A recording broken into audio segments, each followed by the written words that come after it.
30 anos, ele e a Ana estiveram trabalhando, monitorando. Eles estão ali em Goiás, numa área que tem muita incidência de onça. Fizeram os caminhos, onde eles iam. Eles estão grudados ali no Parque Nacional das Emas, que é um parque nacional. E aí, nas pesquisas durante 30 anos, eles perceberam que a onça pintada não fica ali dentro do... Tipo a Hakuna Matata, dentro da onça, dentro do Parque Nacional só. Ela, às vezes, está mais fora do Parque Nacional do que dentro. E o que tem fora do Parque Nacional? Um mosaico de propriedades rurais. E a onça pintada tá lá. Por quê que a onça pintada tá lá? Porque ela vai comer, o principal alimento dela é o queixada. E o queixada tá onde? Tá comendo a safrinha do milho, da soja. Ele não é bobo. Pra que ele vai ficar ali cavando a Hakuna Matata? Se já tem um cardápio ali. Claro. Ele vai pra dentro da... E a onça vai atrás. Onça atrás. Então, esse cara... E é isso que é o grande ponto fora da curva do que é o Leandro Silveira, o Instituto Onça Pintada, a Ana, Giacomo e todos... É o quê? Eles entenderam que se eles quisessem conservar o objeto de pesquisa deles, que é a onça pintada, eles deveriam abrir diálogo com quem? Com os caras, os fazendeiros. Porra, é isso, com o agronegócio. Assim, né? Simples assim, mas aí entra de novo a questão da... Porque senão os caras iam acabar matando. E não vira... Tem descobertas novas recentes, tem etapas de aprendizado. Né? Então, no começo da nossa vida, aí volta lá, 30 anos atrás, eu e a Ana começamos a estudar como biólogo recém-formado, começamos a estudar dentro de Parque Nacional. Então comecei meus estudos mesmo no Parque Nacional do Iguaçu, onde eu vi minha primeira onça pintada e tal, enfim. Lá tem várias placas falando, né, sobre onça, né, que você pode encontrar e tal. Sim, Parque Nacional do Iguaçu tem onça pintada hoje, mas a onça lá teve a beira da extinção, quase foi extinta há uns 15, 20 anos atrás. Leandro, desculpa te interromper, mas eu tive também em Torres del Paine. Lá é puma. Onça parda. Onça parda. É, né? É. A gente também tem aqui... Você viu? Não, mas vocês falaram que é bem comum. Eu vi, vi e gravei. Ela é cinza? Pra National Geographic. Não, ela é cor de um cervo, assim. Tá. Bege. Então a gente tem puma também pra cá. Bege. Tem bege. Tem mais puma que onça, né? É mesmo? Ela é mais comum do que a onça pintada. A onça pintada vamos dizer assim, é um bicho, um topo de cadeia, que a gente fala, é o que tá acima, ninguém preda ele. O que é o topo de cadeia? Ninguém preda. Então naquele ambiente ninguém preda. Ela domina. Ela é o total. Então ninguém tá acima dela. E geralmente esse topo de cadeia são os bichos mais exigentes em termos de qualidade ambiental. Então eu preciso de grandes áreas com todo mundo embaixo, né? Todas as presas e as presas, todo mundo bem treinado. Ou seja, quando eu consigo preservar o topo de cadeia, eu consigo ter o ecossistema funcionando legalzinho ali, entendeu? Por isso que ela é usada como bioindicador. Se não tem o topo da cadeia... É que algo tem tá alguma errado falha, embaixo. algo tá errado. Então, se você imagina assim, um efeito dominó, uma cascata, onde se eu tiro uma peça, começa a desgringolar. Por isso que é um... Pô, faz muito sentido. Se está tudo equilibrado ali, a onça está no topo. Se eu falar, não tem onça pintada aqui, eu falo, tem algo errado. No meio. O que é? Aí você vai ver, o histórico de colonização é muito fragmentado, acabaram com a comida dela, não tem refúgio. Tá aí a explicação. Nós, como os biólogos e da conservação, ainda a gente olha isso. Primeiro, o que a gente estuda e o que a gente aprendeu com esses colares? O que a onça precisa para sobreviver? Depois que a gente aprendeu isso, aí você vai nas áreas onde não tem, você fala assim, eu sei que ela precisa disso e aqui não tem. Mas eu não quero saber agora, eu queria só voltar no passado, o cenário que você pegou então. O cenário era como? Era assustador? O cenário que a gente pegou já era ruim. Só que assim, o que muda? Então, poxa, eu me formei na década no final da década de 80. Tá? Numa época que o Brasil era o Brasil...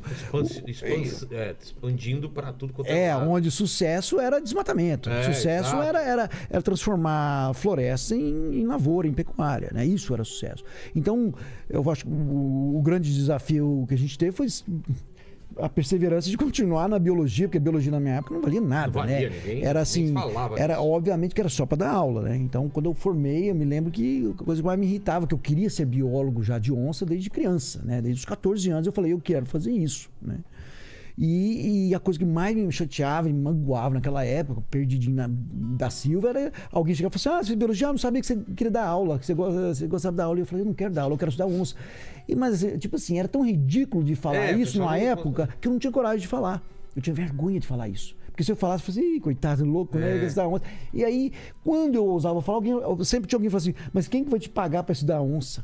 Então eu fiquei muitos anos pensando, quem vai me pagar para estudar onça? Eu tinha o maior desespero. Então, Tio, quem vai me pagar pra estudar onça? Eu tinha um pavor nisso. Então eu fiquei muito. E a gente ainda tem que lembrar que tinha uma coisa pejorativa que era o amigo da onça, né? Sim. O personagem, sim, que era o sim, sacana, o cara sim. que colocava em. Exatamente. Lá no passado, no começo a gente tentou ter um projeto chamado até Projeto Amigos da Onça. E era um Não deu projeto certo Amigo da o Onça, negócio, né? porque muita gente acha legal, vai ser um projeto Amigo da Onça. Não, não é legal. E a gente rapidamente parou com isso. A gente teve gente, lembra uma época, alguém de marketing falou: olha, cara, muito legal esse projeto, mas esse não me esqueça. Não, mas aí uns vinham assim: não, pô, mas é uma chance das pessoas ficarem curiosas e você te contar. Eu falei, cara. Eu descobri que é duas histórias. Eu tenho que primeiro ouvir a chacota, a gozação, para depois eu contar. Eu falei, explicar. poxa, não, eu não sou um pesquisador, eu não tô aqui para ficar fazendo comédia em cima disso. Então, assim, aí eu falei, não. Aí a gente parou com isso. Falei, não, esquece, não existe Amigo da Onça, não vou converter ninguém, ou reverter essa ditado, se dizer popular. Quer dizer, hoje eu acho que nem tem mais essa referência tão antiga, né? Tem, mas Ou tem. Não, os moleques novos não tem. sabem disso, cara. Novo não, mas os velhos sabem, os velhos não vão te dar credibilidade. Porque e quando você está conversando... É o velho nem que, da dá, nossa é o que eu época. tenho dinheiro pra pagar a conta. Não, ele é o cara que poxa, quem que é? Se é um político, se é um empresário, eu tô conversando, ele sabe que é um amigo da onça. Você é um amigo da onça, então.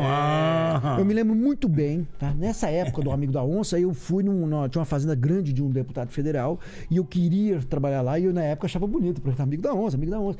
E eu fui lá e eu me lembro muito bem da cara do deputado quando eu falei assim, não, tem esse projeto aqui, Amigo da Onça. Naquela época a gente tinha maneira de dar nome a projeto, né? Em vez de ser o nome do instituto, a gente não...